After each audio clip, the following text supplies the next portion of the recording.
পাবনায় ছোট ভাইকে বাঁচাতে গিয়ে পদ্মায় ডুবে মৃত্যু হয়েছে বড় ভাই সহ 2 শিশুর।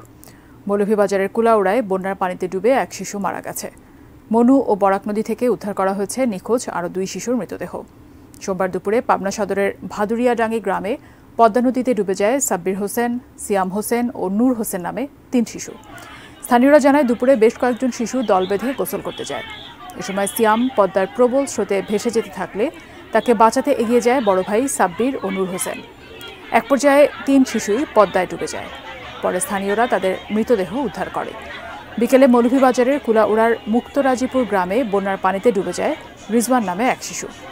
দুপুরে সদর উপজেলার খলিলপুর ইউনিয়নের লামুয়া গ্রামে বরাক নদী থেকে শিশু আজিজুলের মৃতদেহ উদ্ধার করে ফায়ার সার্ভিস। সকালে নদীতে সাঁতার কাটতে গিয়ে নিখোঁজ হয় সে। একই উপজেলার কনকপুরে মনু নদী থেকে শিশু রিমন শেখের মৃতদেহ উদ্ধার হয়। গত শনিবার গোসল করতে গিয়ে নিখোঁজ হয় সে।